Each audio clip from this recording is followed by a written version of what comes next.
Welcome to Phil and Ted's Sexy Boomer Show. I'm Ted Bonnet.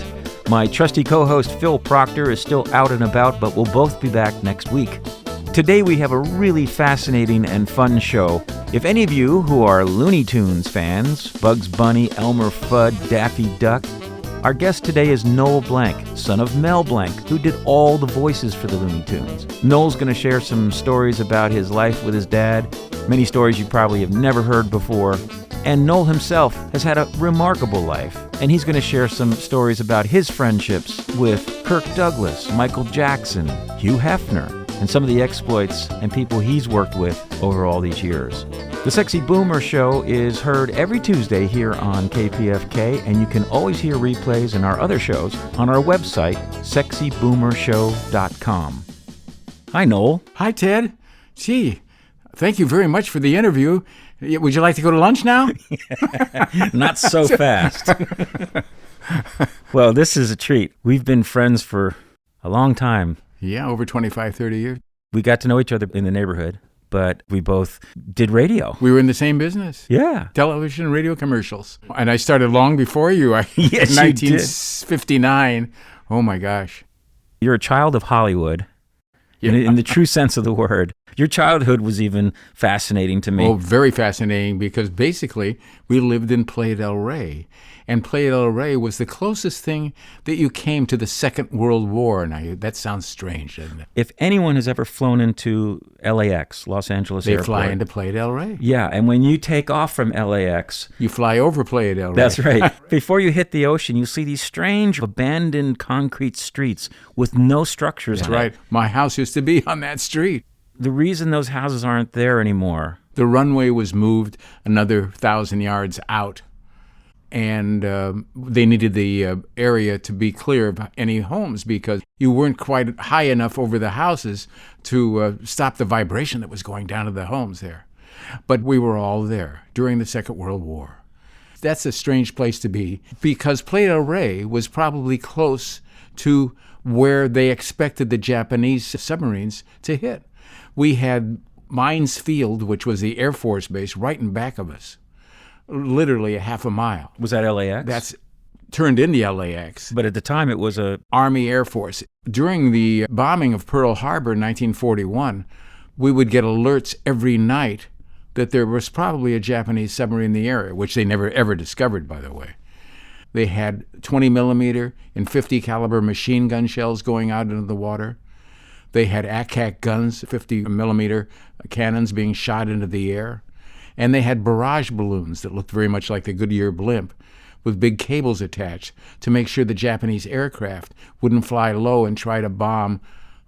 Water and power structure of all Los Angeles is right there and still is. Standard Oil was right there. 3 aircraft building areas. And if the strategic targets were taken out, all of Los Angeles was gone. County. So if there was a front line in North America during World War II. Yeah, people didn't understand that. They said, well, there were other places on the coast, not like this. What was life like during the war living on the beach there? Well, it was very exciting for a young person, 2, 3, 4, 5, 6 years old, watching the military troops go up the streets literally every night, having to turn off all the lights inside the house. I had a little place in the linen closet where I could sit and read or play with my toys, whatever it might be. And then as I got a little older, I got to sit with the adults during the time that my dad went out as an air raid warden. And my mom used to have a little red wagon that she'd take beans and chili up to the soldiers that were up the street, maybe 2 or 3 platoons per night up the street with searchlights. There's one incident that happened on the beach there during the war that became a part of folklore, and that was the Battle of Los Angeles, which has been popularized over the years as a potential UFO sighting that triggered anti-aircraft fire. And I was there that night, 2 days after Pearl Harbor. Suddenly you hear guns go off. Yeah, ACAC guns, we'd call them as kids, and I don't know if the adults have referred to them the same way. But they were firing at unknown aircraft in the area of Playa del Rey, of course, between Playa del Rey and El Segundo. Now, there's a famous picture that I think published in the LA Times, or one of the major papers at the time, of this moment where all this anti-aircraft fire is flying into the sky at what looks like an object, but these were just a convergence of spotlights trying to illuminate what it was they were shooting at. We had searchlights on every hill here. Air Force was part of the Army, was running the searchlights at that time. So they were ready for an attack by the Japanese. And we knew that Pearl Harbor exacerbated everything right then and there. One short stop, and that was the end of it, of 1941. December 7th, is it? Yeah, 1941. And after that, we all became very aware of what could happen to our coast. So there was this hair trigger, if you'll forgive me. That's right, Doc. And so when this object was spotted, and this is the very early days of radar, and so this somehow got amplified as the only time that a UFO, because people leapt to the notion that it was some sort of alien craft that we all fired at. Well, no, they thought it was a Japanese craft. At the time. But it has since been popularized as an alien craft. I actually did a little digging into the story. What it appears to have been was, because they were testing radar, one of the tests they did was launch a balloon with like a bag of coins, because they didn't have the budget and the money to put aircraft up there to test the radar. So they would launch bags of literally metal coins by balloon, weather balloon, and then bounce radar signals off of that to see if they could find it and see it. That was part of the testing of the technology. And that these bags of coins would reflect, of course, on the radar as an object, a solid object. And that was what Fort MacArthur, I spoke to people there, and that's what their interpretation was. No, it was just radar. It was early radar signatures, but it was unknown, and they were firing at basically bags of coins. Boy, that is weird. I'll tell you why, because that's the first time anybody ever told me that. But as a kid, we used to find a lot of quarters and things on the ground. That's very interesting. We could never understand who dropped these quarters. And we thought it was a fellow by the name of T.O. McCoy, who, because he was selling real estate and used to give out dollar bills that were crisp to all the children in the area as he drove by, and give a card that said, T.O. McCoy, I sell houses. And I thought that he was doing the same thing with the kids with the quarters. No, I think, well, who knows? It certainly wasn't Japanese aircraft. When you say your dad was an air raid warden, it's very interesting to note that your dad is Mel Blanc, Bugs Bunny. Did he ever have an urge to throw a voice while? Oh, yes. The troops used to love him coming up with his hair raid warden helmet on, and do voices, do Porky, Bugs Bunny and Porky Pig were very important at that time, because in every theater there was before the cartoon, Bugs, Porky, and Elmer Fudd sang Any Bonds Today, and that was on every theater. 50 million people a week were in the theaters, no television, just radio, and 50 million people a week saw Bugs, Porky, and Elmer sing Any Bonds Today, and Bugs Bunny became the most popular cartoon character within a year, after having 50 million people in the United States see him every week. It was World War II that launched Bugs into the big time? Very big time, because you saw it on nose art in the airplanes. You saw it on battleships, decals or paintings of the Warner Brothers characters. Bugs was dressed up as Uncle Sam, so he was the American public. You're gifted with the same voice quality of your dad. Well, far from it, let me tell you. His larynx, his vocal cords, everything about him was big chest, size 44 chest, small waist. He had a lot of air inside those lungs. He could shout. Yosemite Sam could shout and keep shouting. The vocal cords were so strong that they never failed him. Then he'd go right into Tweety, maybe. Wow. And he became those characters. You could watch him, and he actually transmogrified into those kind of characters, or each one. You could look at him. He was Yosemite Sam when he was doing them. And Bugs and Porky and Daffy. He was all those characters. You could turn the sound off, which I used to do in the sound booth, and see his face, and you knew which character he did by the stance of his stature even. It was very revealing. Your name, Noel Blanc. White Christmas. My dad was a big fan of Noel Coward. And Blanc was his real name. It was originally with a B-L-A-N-K, but his teacher in the second grade said, Mel, you're nothing but a total blank, and you'll be all your life. He said, boy, I better change that to a C. So I was named White Christmas in France. When they ask for a name and I tell them White Christmas, of course I get a lot of laughs. And asked to come into the passport office. Before we leave Playa del Rey, when you were growing up there, and your dad was beloved then, he still is beloved. He's probably one of the most popular Hollywood characters ever. Everybody loves your dad. He used to have ice cream socials on Sundays. Ping pong and ice cream. Ping pong and ice cream, open house to friends. Yeah, George Burns, Jack Benny, Jack Carson at that time. Yeah, they'd all come over and play ping pong. You also split your time as a child in Big Bear Lake, just outside of Los Angeles. My folks used to love to go up to Big Bear to fish. They were both fisher people, my mom and dad. And my dad used to love to fish. And we spent most of the summer there. We built the cabin there, which is exactly the same as it was back then. Which you still spend most of your time up there. And this is the same furniture that Jack Benny and George Burns and Lucille Ball, they all sat around up there when they came up. Your dad seemed to have this effect on them to just make life simple and easy and pleasant.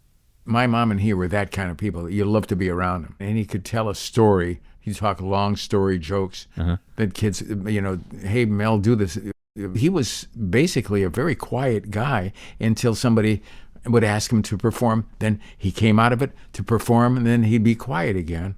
I remember he and Johnny Carson, when they'd go to any cocktail party, they were friends, and they'd sit in the corner because Johnny didn't like to really talk with a great drink in his hand and talk to people. My dad never did that. Neither did my mom. As you grew older, you did go to UCLA. Tell me the Marilyn Monroe story. Just getting into UCLA at that time, I was about 17. And I went to the Jack Benny show with my dad because Marilyn Monroe told Jack Benny that she would love to be on the show. And Jack had just happened to come over for dinner to our house the night before and says, I'm going to have dinner with Marilyn Monroe. So I told Dad, I says, can you take me to the show? I'd like to just see her. So he took me over. I sat in the audience and he says, come on backstage when we're through. So when the show was over, I walked up the stage, got in the back. Just as I was walking toward the end of the back of the stage, Marilyn Monroe rushes out, throws her arms around me and says, oh, Noel, I've been wanting to meet you for so long. Jack Benny put her up to that because she knew that I thought Marilyn Monroe was the living end. And you're 17. And I'm 17. Oh, my God. But Benny was like that. He'd do crazy little jokes on people like that. And they were all harmless and very well done. Seems like Jack Benny was almost an uncle figure to you. Yeah, he was. He was one of my dad's closest friends, too. Benny was funny all the time, and not with jokes or anything, just his expressions. I'm sure he was attracted to your dad's personality. Oh, yeah. And they were both violinists, got along wonderfully. And he admired my dad's driving. They did a couple of shows a year in Palm Springs. So when they had to go to Palm Springs, Jack would only drive with my dad and mom and myself to Palm Springs and back. These are days before private jets and limousines. It was a much simpler time, wasn't it? Yes. He needed, like anyone, to relax a little bit once in a while. Big Bear was a retreat for him from the hustle and bustle, but it didn't work out that way. No, that's very true. 100 fishermen actually would come out every morning on Big Bear Lake, maybe more. The outboard motors at that time, a lot of them were single-cycle outboard motors. Yeah. And the racket, about 5:30 in the morning, would start right outside the bedroom window, which was the cove right there. And the cove that was the same one that he caught all the fish in, and they knew this cove was pretty good. Jack Benny was up one of the weekends, and Dad says, I'm going to stay up and write a song about Big Bear Lake. He says, because I've been thinking of one in the boats that are putting, et cetera, et cetera. So he wrote the song Big Bear Lake. And in the morning, and he got into the piano, I could play the chords of it. And he says, what do you think? I says, gee, it sounds fantastic. Let's play it for Benny. So he played it for Benny. And Benny says, that's amazing. I like that song. And Benny loved Big Bear Lake. And he says, why don't I get the Sportsman Quartet? And you know the guys at Capitol Records, because you're making all those kids' records for them. We'll put the song on the air and on record. So Capitol made a record of it. Benny put it on the air. It became a hit. And Big Bear got the best of it because all of a sudden he got a lot of new people up with Big Bear. And it was all because of the little boats in the morning. The doctor looked at me and said, "Get away from the noise of the city." And so I packed my bag and fled to a lake that was quiet and pretty. Big Bear Lake with the motorboats a-puttin'. Big Bear Lake, they're a-buzzin' and a-buttin'. Big Bear Lake with the motorboats a-puttin'. Big Bear Lake with the engines all a-hoppin'. Big Bear Lake with the outboards all a-poppin'. Big Bear Lake, not a single one is stoppin'. Those moonlight nights so calm and serene, the quiet seems enduring. But comes the dawn, the silence is gone, they're out of their mooring. Big Bear Lake with the motorboats a-puttin'. Big Bear Lake, they're a-buzzin' and a-buttin'. Big Bear Lake with the motorboats a-puttin'. Puttin' all day. Rest, rest, relax, relax, Quiet, quiet, quiet!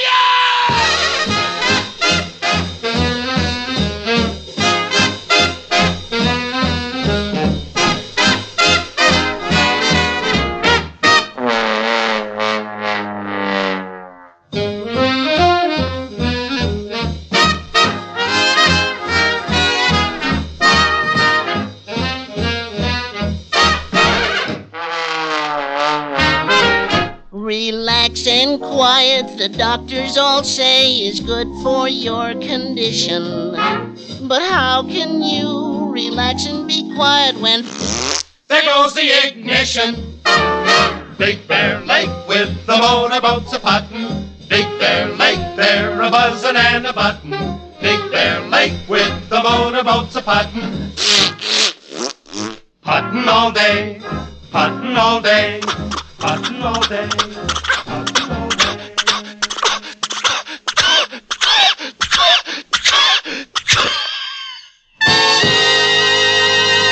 That's the hit song Big Bear Lake by lovable Looney Tune Mel Blanc. Our guest today is Mel's son and my dear friend Noel Blanc. You're listening to Phil and Ted's Sexy Boomer Show on KPFK Los Angeles. I'm Ted Bonnet. Phil Proctor will be back next week, and you can hear all our episodes as podcasts at our website, sexyboomershow.com. Because of your dad's celebrity, his fan base essentially was everyone. He had probably one of the widest fan bases of any personality in Hollywood. Not only was he a cartoon character, but he does all these voices on all these radio shows that were number one or number two, some of them in the country. He was ubiquitous. That's it. Maybe that was because he didn't have overexposure issues, because it wasn't really about his face or his Nobody knew what he looked like. So he could do 100 different people. I mean, he was on television with the Jack Benny Show. Yeah, but still he played different characters. He wasn't in the spotlight any one time long enough to burn out. That's right. And the characters never burn out as seen now. They're just as popular because they don't have an age. Bugs Bunny's still Bugs Bunny. He had all kinds of fans. One day, the two of you were home in Big Bear, and the phone rang. Oh, yes. So I said, Dad, I'll get the phone. We had landlines, of course, at that time. He says, hello? Is this Mel? I says, no. He says, this is Elvis Presley. Is Mel there? And I said, oh, yes. Elvis, here's my dad. I winked to my dad. I said, this one says he's Elvis Presley. Because people used to call up and say, hey, I'm Jimmy Stewart, or whoever it might be, that they were Gabby Hayes, whatever it might be that they were imitating.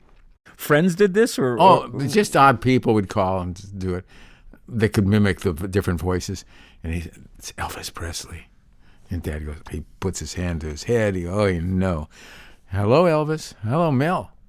Yeah. Hey, I'm doing a picture up here. It's called Country Cousins. And I'd like to come down and see you. I'm up here at Cedar Lake, where the movies were, a lot of them were made up there. And he says, I can come down in about 10 minutes. I'm driving a black Cadillac convertible. Are you going to be around?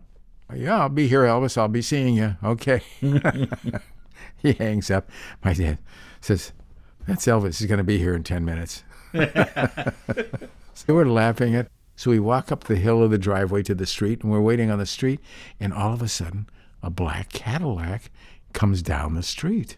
One guy in it, driving it, and it's Elvis Presley. He turns in, he gets out of the car, grabs Mel, gives him a big hug. He says, "Oh, I just love the character so much, Mel. Do Bugs, do Porky, do Daffy." He said, "Come on in the house, Elvis." Okay, he comes in the house, and he's looking out this big window, a little teeny cabin with a big window that's looks over the lake, and there's the boat down there, and it says Bugs Bunny. He says, "That's your boat, right?" "Yes, it is." He says, "Let's go for a ride." Well, movie stars always want to drive the boat. It's really funny. So Elvis, "Can I drive it?" Mel says, "Yeah, but see those buoys out there? You got to stay 5 miles an hour until you get out there." So Elvis gets into the boat. The boat's facing outward. We get into the boat. And out of the slip, he's going forward. So it goes straight out of the slip at about 25, 30 miles an hour. We're on the lake cruising toward the dam. And along comes a much faster boat by the side of us. And it says Yellow Jacket on it. And I knew that Roy Rogers had a boat called, or was named, Yellow Jacket. Or that was the brand name of the boat. And he's up by the side of us. And he's looking over, and he realizes it's Elvis Presley driving the boat. So Roy Rogers signals us to slow down and stop. And we all do. And it was wonderful because I don't think he'd ever met Elvis before. And between my dad, Elvis, and Roy, they told wonderful stories with each other. And at that particular time, the number one cowboy in the United States was Roy Rogers. The number one singer in the United States was Elvis Presley. And the number one voice in cartoons, or voice, was heard more probably than anyone in the world, maybe, than Elvis Presley, was my dad. And they had all kinds of stories to tell. But by the time Elvis looked at his watch, he said, "Oh, nuts, and I got to get going. I got to get out of here." And Elvis left the building and took off, and that was it. Wow. Your dad, with all his fame at Warner, the studio system was really a contract situation. He was getting $45 a week to start with. To do Bugs Bunny. And all the characters. And then they upped him to $60 a week to do all the characters and all the cartoons. Uh-huh. And then he says, "You won't give me a raise?" "No." "Can you put my name on the bottom of the credits? Voice characterizations by Mel Blanc." And they said, "Okay."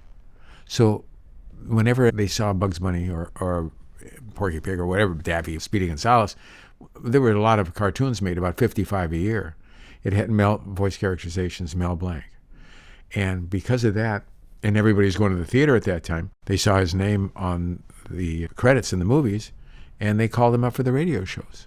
They knew he could do all these voices. Brilliant. They say, one man is doing all those voices, I'll just use him as a character on my radio show. They were doing more than one Looney Tune cartoon a week? Yeah.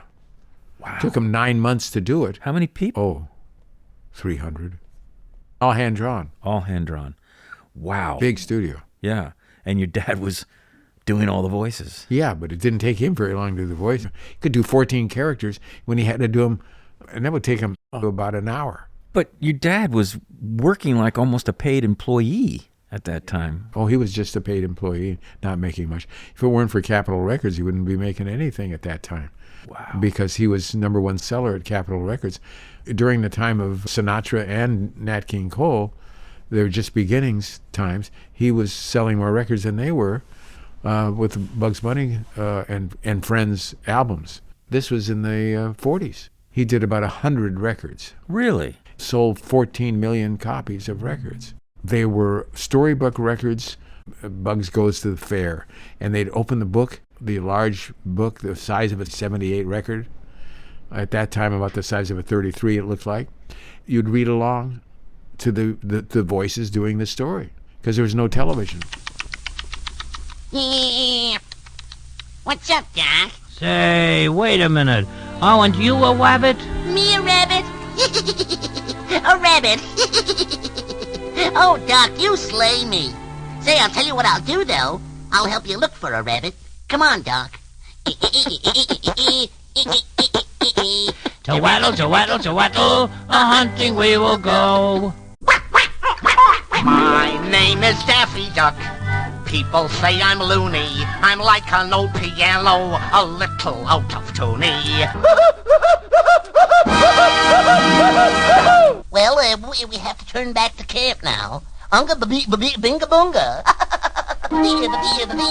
That's all, folks.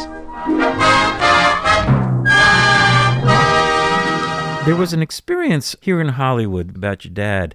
He had a terrible car accident. On Dead Man's Curve, incidentally. Jan and Dean's Dead Man's Curve is about that curve. There's a stretch off Sunset Boulevard, and the reason it's Dead Man's Curve... 23 deaths. 23 deaths. It's a winding segment of the road. It's crowned road to get the water off of it. People that go on it go too fast and roll off the crown. Unfortunately, your dad was going to work. He had a gig at 7 o'clock in town. In the evening? Evening. What was he driving? An Aston Martin, which was a very light car made out of aluminum. A beautiful car. When was this? What year? 59. He's going to work on Sunset Boulevard. He was not a fast driver, and he's in the right lane, and all of a sudden an Oldsmobile, big 98 Oldsmobile, crosses the double divider and hits him head on. And the kid got a scratch on his knee because big car versus small car doesn't work very well. And my dad was taken to UCLA hospital, and they didn't give him much of a chance at all. Lost a lot of blood, had a head injury, and he was in a coma for about 12 days. And he broke a lot of bones? Oh, my gosh. Name a bone he didn't break. He's in a body cast by this time, all the way up to his neck, all the way out to both legs, and they're on a bar so that both legs are spread about 10 degrees, 20 degrees opposite each other with a bar and a body cast up to almost to his neck. And everybody was trying to rouse him. Jack Benny. Oh, yeah. And he got so many phone calls, my God, all over the country. Yeah. The Hawaiian newspapers actually had headlines, Bugs Bunny died. But from your perspective inside, trying to wake your dad up. Nothing helped. And we kept the television on inside the ICU. It was near his bed, and he could look at it, but of course he was in a coma. The Looney Tunes were on while my dad was in this coma most of the time. And the doctor comes in about the 12th day or so, and he sees Bugs Bunny and everything up, and he gets an idea. He goes over to him, because we've been trying to, my dad says, Mel, can you hear me? I said, Dad, can you hear me? He goes over to him and says, Bugs, can you hear me? Bugs Bunny, can you hear me? And my dad blinks his eyes and goes, me, what's up, Doc?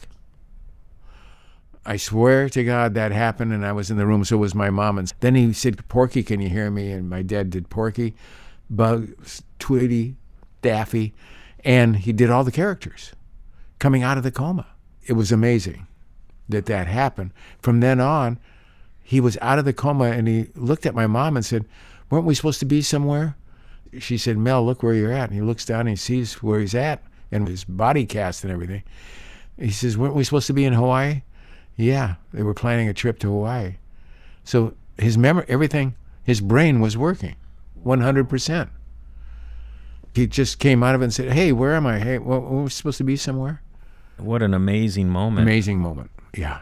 It was as if Bugs Bunny and the Looney Tunes saved his life. Yeah, amazing. Fantastic. But it was a long recovery. Oh, the body cast stayed on for 4 months, maybe. Oh, my God. And, yeah, he did the first 65 Flintstones from that body cast with a cast around him. Mel played Barney. Barney, yeah. Bea Benaderet played her, Betty. He did the dinosaurs, too, didn't he? Dino the dinosaur. And Odd Voices. So obviously your dad recovered. He walked with a cane. It's basically the same injury that I had in the helicopter.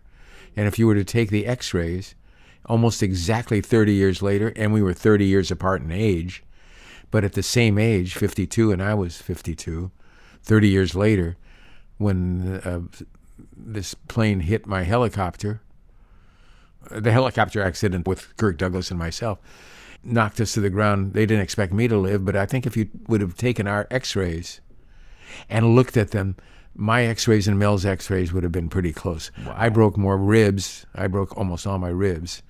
So we were both 1,001 chance of living at the same age with basically the same injuries. That's a coincidence you wouldn't wish for. No. My God. Before we leave the Mel conversation, any personal reflections as a son? My dad always loved working with me, and I loved working with my dad. We did for 35 years. You went into business with your dad. It was called Mel Blanc Associates at that time, 1960. What was the business that you started with your dad? It was radio commercials, comedy radio commercials, much like Freeburg. There were very few people doing comedy commercials at that time. In the course of doing this business, you had to find new voice talent, and you gave Robin Williams his first radio job. I caught him at the Improv, and he was wonderful, just crazy. We were doing some commercials for Las Vegas Convention Authority, and I said, I saw a guy at a Comedy Store, and I think he does an interesting little voice, which later became Mork of Mork and Mindy. This is an interesting, like, little space voice that he could do with my dad doing Marvin the Martian kind of a thing. So the commercials were kind of cute, and I didn't know where to get Robin Williams, so I heard that he was in San Diego. And I guess they called the comedy club and found out his number. And I called him. I said, Robin, would you like to work with Mel Blanc? He said, oh, my God, I really would love to work with Mel. I says, well, then come on up Thursday at 10 o'clock. And this was the week before. He says, I got my own Volkswagen van or whatever it was that he had down there. He says, I'll be up there at 10 o'clock. We were recording out of my house at that time. Dad came over to the house, and I get a call at about 11 o'clock. And I said, Robin, you're an hour late. What's happened? He says, oh, my van blew up on the freeway, and I had to get it towed and everything. I finally got to a telephone. I says, well, grab a cab and come on up. So he came up, and he was terrific. It took him about an hour to settle down before I had to tell him, you have to go in front of the microphone, Robin. You can't go all over the stage because the mic doesn't follow you. You got to sit in front of the microphone and do the commercials. And he did.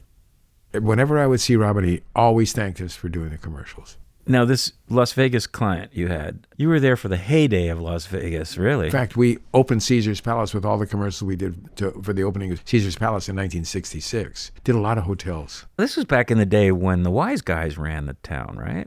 Oh, yeah, it was a lot of fun. What was Vegas like? It was making a lot of money and charging very little for the rooms. You could get a beautiful room for $11, $12. Yeah. The Vegas buffets, and for $1.25, $1.40, you could get a lobster and prime rib and whatever you wanted. It was all gambling revenue that supported it. Sure. I'm trying to draw a picture of what Las Vegas was like back in that day. It was obviously mob controlled. It was before traffic. Before traffic. And it was before high costs of rooms or food. Vegas must have been just a cash cow. Oh, yes. What a great client to have. Yeah. Unbelievable. It was great. But not without ups and downs, like every creative venture.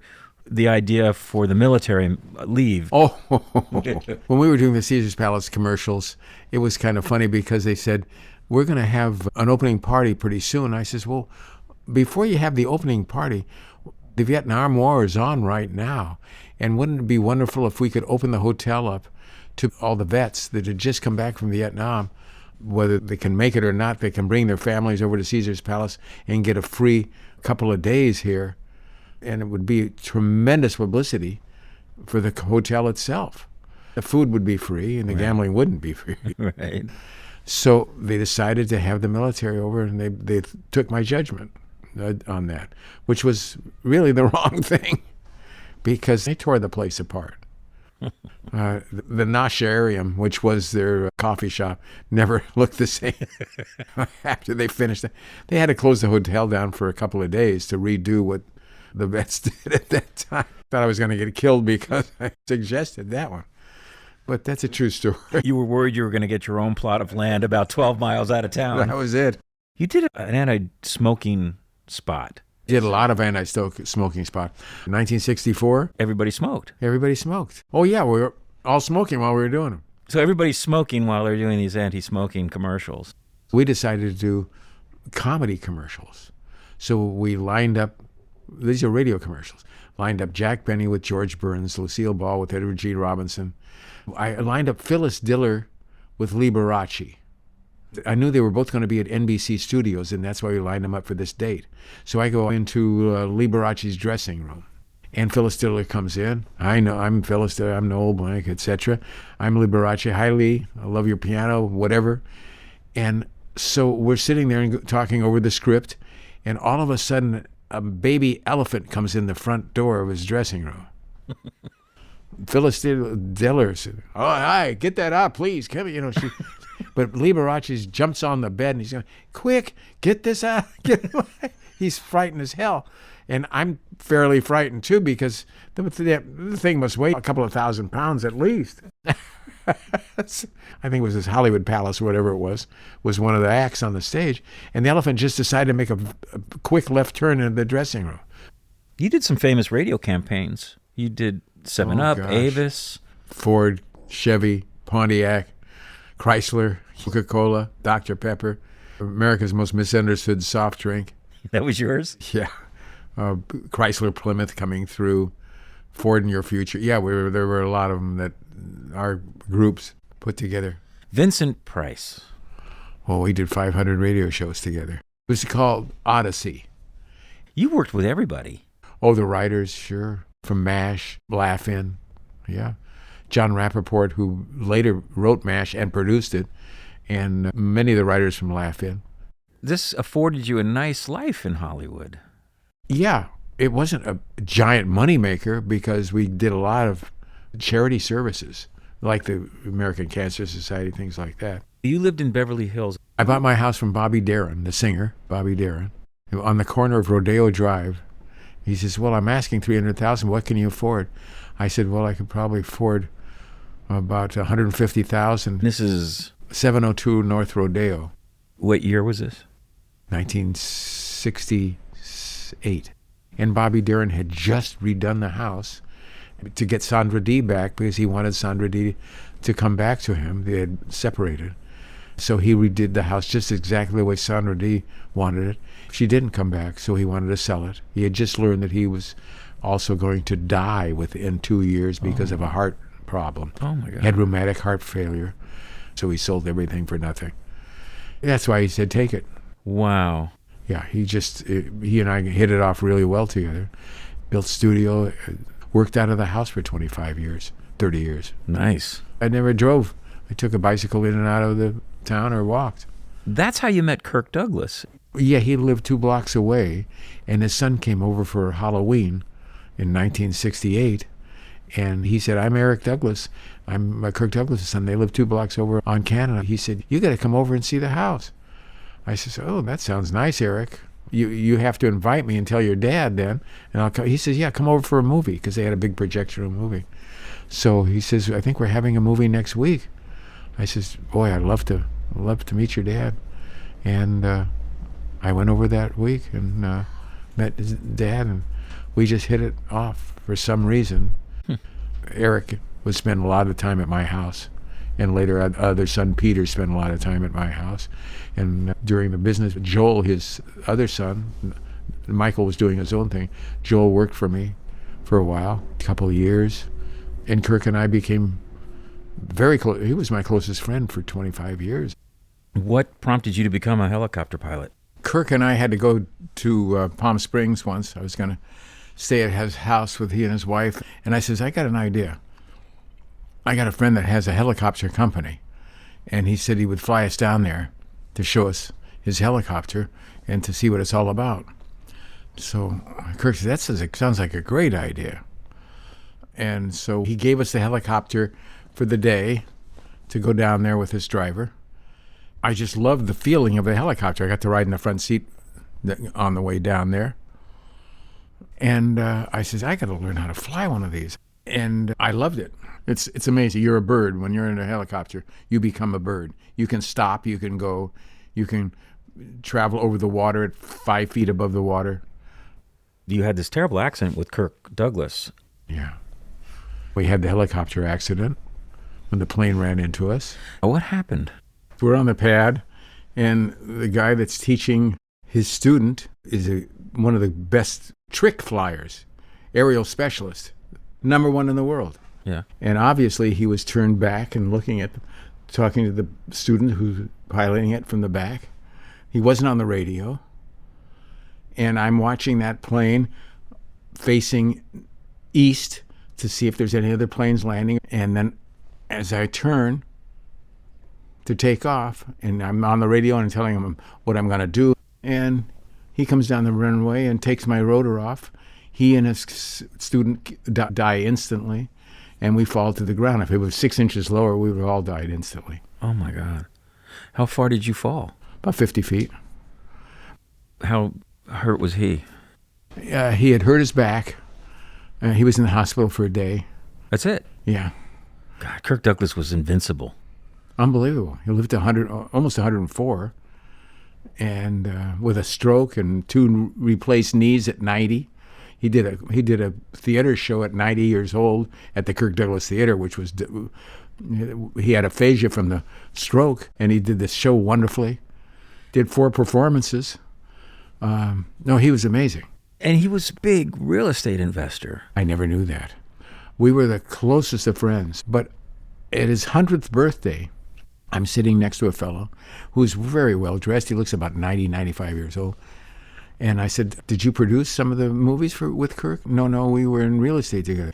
He says, yeah, we were the early investors in the marina. We built those 2 buildings here and these apartment buildings there. He never told anybody. And I thought I knew all his secrets, but I didn't know this. I know that he built an enormous amount of playgrounds, both here and in Israel. In Los Angeles County, he built over 400 playgrounds. In Israel, he built another 200, 300.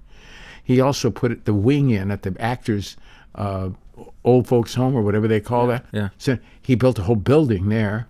He built a theater in Culver City, the Kirk Douglas Theater. Most of the money that he had made after he passed away went to charity.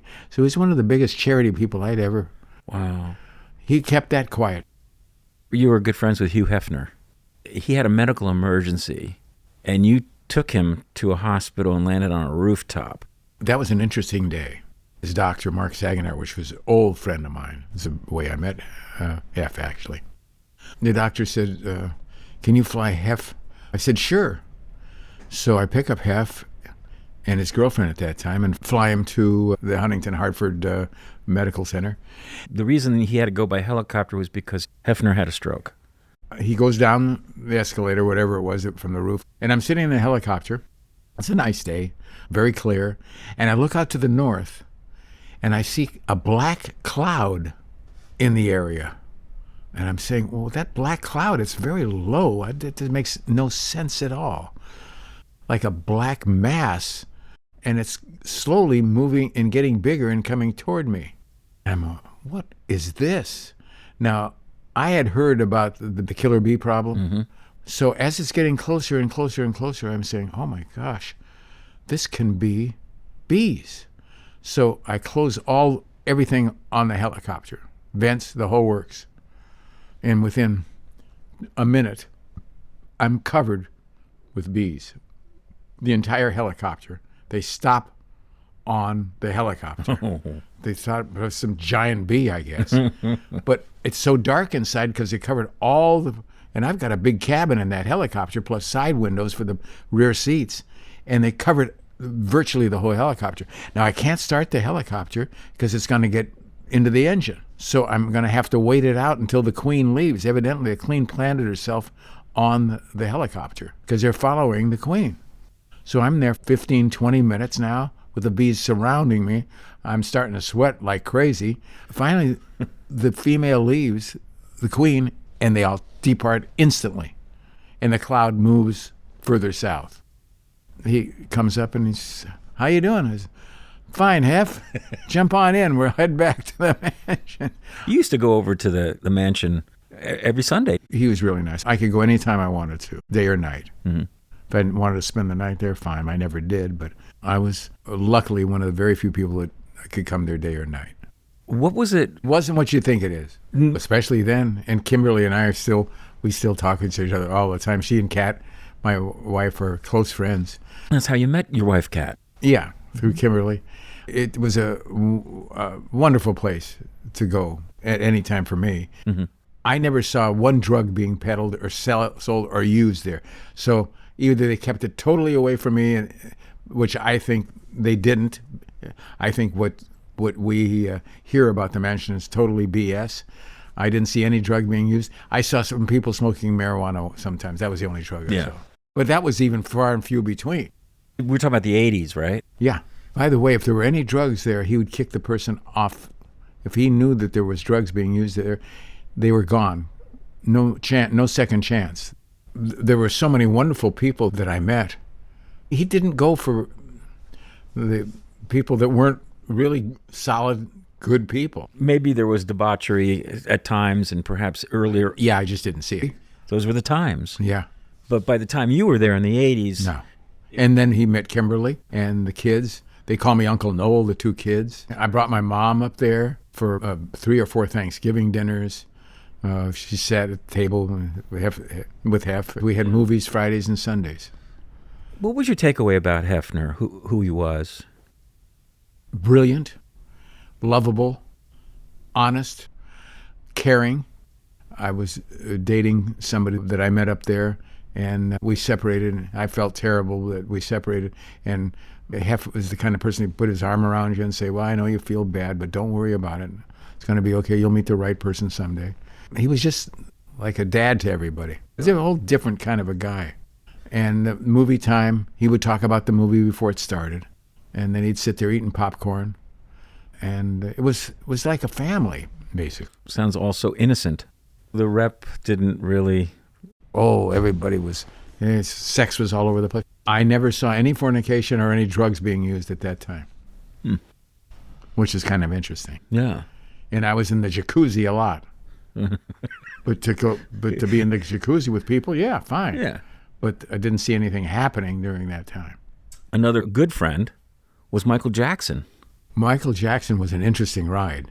His plastic surgeon, before he got looking crazy, when he looked really good, his plastic surgeon was a friend of mine. And he says, I'm going up to visit Michael. Can we all fly up there and we land at the airport right near his house? I said, sure. So we did. And we had a wonderful time. The second time I flew was even more amazing. Because after he found out I was Mel Blanc's son, I land at the airport, and there's a limousine waiting to pick me up. And I get in the limousine, and it's all television sets up and back, where the windows are supposed to be television sets, and they're all playing cartoons, Looney Tunes cartoons. I said, oh my God, this is something special. Wow. So then we get to near the house, and here's a big carriage with a footman, 2 of these most beautiful white stallions, giant horses, pulling this carriage. And the footman gets me into the carriage, and we drive up the driveway in the carriage to a circular driveway where the door is going to open for me to get out, and there's Michael Jackson standing there waving. Hi.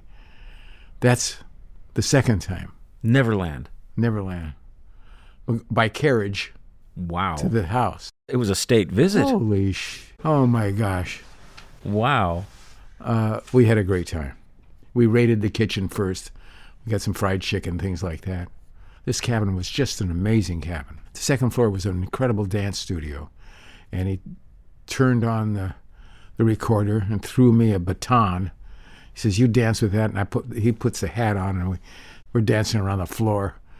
He says, follow me. He says, I'm not really a dancer. He says, follow me. He says, okay, can we now call your dad? I said, sure. So I called my dad up. And I said, Michael Jackson's on the phone. He says, you mean the radio commentator on ABC? I said, no, the other Michael Jackson. Oh, okay. So they talk. The third time I flew up there, he wanted to take a ride in the helicopter and learn more about it. So we took a ride in the helicopter. He was amazing. He had a little chimpanzee. We had the greatest time. Chimpanzee puts his arm around my neck, and we walk around the place with the chimpanzee. Yeah, he was very open to me. I had met Michael before with Jermaine Jackson and his brother. I'm driving up a street in Westwood in a black Ferrari, and it's a BMW that pulls up to me, and I see a guy leaning out, and he says, hi, it's Michael Jackson. I says, Michael Jackson? That's how I met him, in the car like that. For the doctor connection. He says, yeah. So my brother Jermaine and the other brother also. He says, we love your car. Can we come see it? I said, okay. So you follow me. So we follow him over, gets out of the car, and we talk. And that's how I met Jermaine also. And Jermaine Jackson became a friend of mine. Fun stories. You met these people. It was happenstance, which is how you got to know the Kardashians, right? You went to school. I went to school. This was fourth grade. There was no schools in Playa del Rey area because there was no school. There was nothing there. My mom says, well, there's a military academy in Walden Hills. Do you think you'd like that? I said, I bet you I would. If I could come home every day and just go to there for school. And that's how I met Bob Kardashian, Sammy Kardashian. All the Kardashians were at this school also. And the Agajanians were there too. And they were all day school people that lived in the Baldwin Hills area, which where the school was. And that's how they became good friends. And through that connection, you met OJ Simpson. OJ was living with the Kardashians this time near Hollywood in the Hills. When he was on trial, and Robert, who you call Bob Kardashian, was a lawyer for him. Bob Shapiro was another close friend of mine, by the way. Bob Shapiro. The OJ trial, oh, that's a strange thing. To set this up a little bit now, if you go back, his wife, Nicole Simpson. I met Nicole the day that OJ did. So I had been friends of OJ for a long time. We were sitting at the Daisy with Jack Hansen that owned the Daisy on Rodeo Drive, which was a wonderful place to have lunch, a little patio outside. And OJ would come over and have lunch with us once in a while, too, because I was there almost every day. I just took my bicycle down to this little restaurant. So it was really a lot of fun. A lot of movie stars and recording artists. And OJ would come in and I'd sit with Jack and we'd have lunch. Jack Hansen, who owned it. And Jack says, OJ, I got somebody you got to meet. I just hired her for my store across the street. Jack Hansen owned a women's apparel store also across the street, and both buildings. He says, I'll call Nicole over so you can meet her because she just started working here, and she's 17 years old. Of course, OJ says he met her when she was 18 or whatever, but it wasn't. It was 17. But she was a young kid. And come on over and meet OJ Simpson. So she comes across the street, and we all sit there, and we have a gay old time, and they get along terrifically. I can see OJ really likes her. And I can see that they like each other, and that's great. Jack says, why don't we all go out to dinner? So that's fine for me. So myself and a date, we sat in the back seat, OJ and her, and Jack sat in the front seat of the Rolls that Jack had. And we all went into Westwood, where the theater district was in Westwood Village, to the Old World. That's the name of in Westwood. And we had a great time. And Jack says, as we're driving back, why don't we do that again? So it came out the second night. We went there too, the same place. He and Nicole really getting along famously at that time. She was a great girl, and OJ at that time seemed terrific also. And we were so happy that they loved each other, and they fell in love. And I realized that through the years, they were pretty much in love with each other all the time. That's how I originally met OJ. Now we're going forward to the time that after he killed her, I'm at a dinner at a person's house in Bel Air. His name is Len Rabinowitz. We'd go up there for dinner often. We're up there for dinner with Howard Weitzman. And Howard Weitzman has to leave to go to the airport earlier that day to meet OJ, who's coming in from Chicago after they discovered the deaths. If you remember, he took the flight back as soon as he could. He had cut his hands and all that. You see, he broke his glass in the lavatory there in Chicago in his room. And Howard Weitzman went out to meet him at the airport. His wife stayed at Rabinowitz's place, and we talked with her. What happened to Howard? Well, he had to leave early to pick up OJ. I said, oh, really? So Weitzman goes and picks him up. After we eat dinner and everything else, Weitzman's out there taking him home. And Weitzman was a brilliant attorney at that time. Okay, flash forward to another hour. We were at a restaurant on Sunset Boulevard. And it had music, live music and everything. And all of a sudden his phone rings. Bob Shapiro's phone rings. Now remember, Howard Weitzman had taken him to his house, and we thought that's going to be the lawyer. And Bob says, he's talking, and he goes, OJ. OJ's on the phone. Out of nowhere, we're at dinner at a different place that had just left Weitzman to go pick OJ up at the airport, and OJ's on the phone. And he's talking with him and says, yes, yeah, we can meet tomorrow, OJ, yeah. He hangs up. He says, it's OJ Simpson. I says, wait a minute. I was just with Howard Weitzman in the afternoon who went to pick OJ up before we came here. What do you mean he's calling you? He says, well, people have been known to change lawyers. I says, wow, I've never heard of that. But how fine a coincidence that is. It only means something to me in Cat that we were at these incredible coincidences that happened with OJ. And the fact of knowing him from the beginning and having be there the day he met. These are all verified dates because, I keep a page of what I do every day since 1958. You have a journal. I have a journal of it. I can tell you every move. Every day. Yeah, every single day. You were witness to OJ meeting Nicole the first time. You double dated with them twice nights in a row. That's right. When they met. And then years later, because they're both friends, you're with one who's been retained as the lawyer. Well, see, he wasn't retained as the lawyer then. I got a feeling Howard thinks that he did it. So he doesn't want to take the case. Oh, okay. And that's when he must have called Bob Shapiro, who was another very noted lawyer. I mean, that's very strange stuff. Looking back now at a really well-lived life. I think I've had a charmed life, even though I might have died during the crash. It was so close. Aside from that, a perfectly wonderful life with the greatest wife. There's 6 months in Big Bear and 6 months in Santa Monica. I grew up here in Santa Monica, and I met great people in this area, such as yourself. Talk about really great storytellers. He's a great storyteller. I'm medium, midway, mid-wash, but he's a great storyteller. Thanks. I'm still going to do a very, very friendly edit. Don't worry. Well, no, thank you. And as my dad would say, That's all, folks. This is Phil and Ted's Sexy Boomer Show. Our guest today, Noel Blanc. Phil Proctor will be back next week, and we have a whole bunch of great shows lined up. Thanks to our producer, Donna Walker, here at KPFK-FM. We're here every Tuesday at 1 p.m. And you can hear all of our shows on our website at sexyboomershow.com. I'm Ted Bonnet. See you next week.